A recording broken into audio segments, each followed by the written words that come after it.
Hello, this is Jonathan Soulen, and today on Ep8, we profile my great great grandfather and my great great grandmother.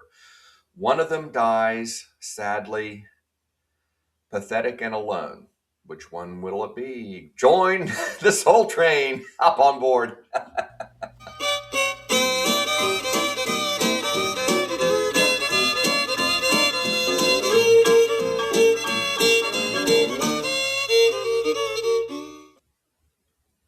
So, this is where we find the origin of the name Soulen, Soulen. It is really from my great grandfather and from his father.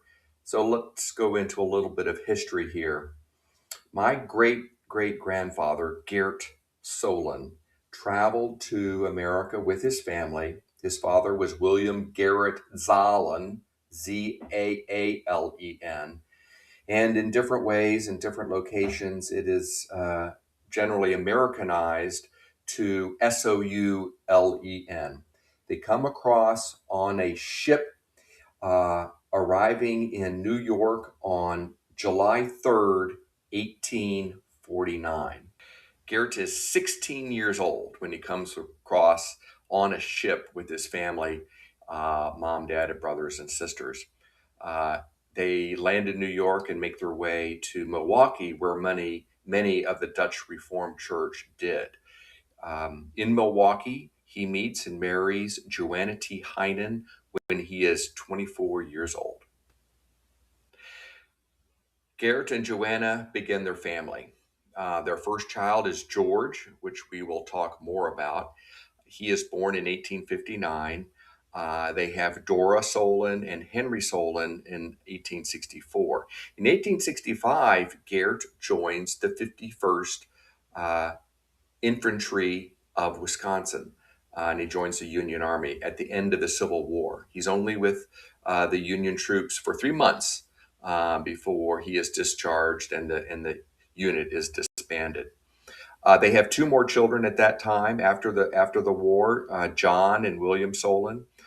Then he takes the family. He's a skilled carpenter at this point to Ottawa, Kansas. I'm not sure how that move transpired or why, but in Ottawa, thank goodness, Louis Soulen, my great grandfather, would be born in 1873. In reading through the family history, we begin to learn that unfortunately he's a loser, a poor father, and probably a miserable husband. There is a very interesting story about their firstborn, George, who reportedly runs away from the family at age 12, which would be 1871, to join a traveling opera. Who knows what other mean and cruel things he did to his family. It would all lead to his divorce of Joanna in 1879. So let's take a look at a couple of articles. So take a look at this snippet. Here he files for divorce and receives custody of the children. However, in fact, he does not keep custody of his children. He, in fact, abandons them to poverty, which is exactly how my great grandfather recalls the sequence of events. Within just a few weeks, under the heading of Cupid Yokes, which I find to be absolutely hilarious, he marries Miss Mary Henry.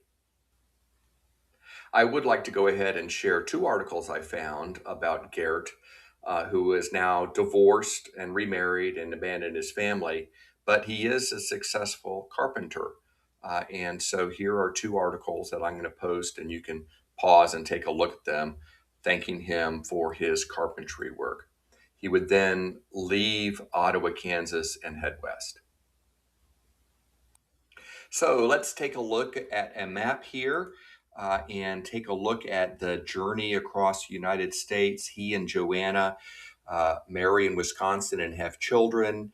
After the Civil War, they move to Ottawa, Kansas, where my great grandfather Louis is born. He then divorces Joanna. Joanna then moves south with her remaining children to Galena and restarts her life there.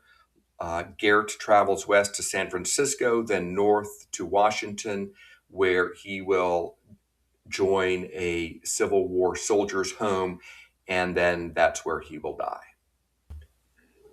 One final note on Geert Soulen before we move back to Johanna.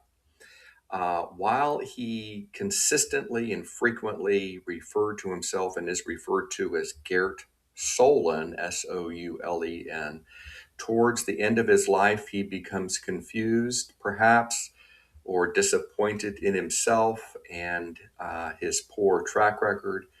But his first name is spelled different ways as well as his last name, so that in the end, he is no longer Geert Soulen, but his final resting place and tombstone would read Kurt Soulen, and such is the end of Geert Soulen. So what happened to Johanna? Well, in 1879, Geert divorces her, abandons her, and so she takes her children that are still with her and moves to Galena. In Galena, based on some of the family histories that I've read in trying to piece this together, her daughter Dora is married, and that provides some support. She will then also marry a Mr. Henry Miller, who provides support for the family as well. And as you see here, this picture, she raises a strong family of successful children. They're very much involved in the Methodist Church and make a life for themselves in Galena, Kansas. One final note as we close out the life of Johanna T. Heinen Soulen is to remind everyone of the lack of agency that women had during this period and continuing all the way on to the present day. And this regards to their name. Johanna T. Heinen actually, and there's some confusion here and lack of information. It appears that when she marries Geert Soulen, she's in fact a widow, and her name is Johanna Hank. And so you'll see Hank or Hanks in some of the records. Her maiden name is Heinen. She marries Geert Soulen and becomes Mrs. Geert Soulen. So every time there's a marriage, women lose their name. And this final note is present in her obituary, which I will put here again. Her obituary reads Mrs. Harry Miller. And so she would marry Harry Miller in 1886, and he is remembered as a good provider and remembered fondly. Um, Her last several months were not easy with her sickness, and she passed away apparently after been bedridden for a few months.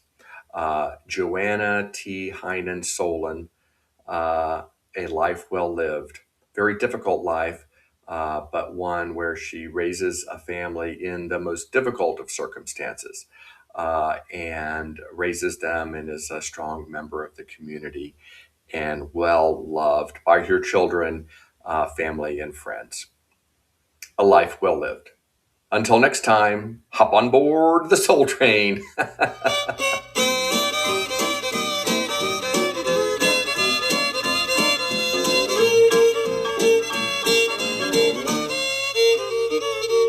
Away down yonder in the state of Arkansas, where my great-grandpa met my great-grandma.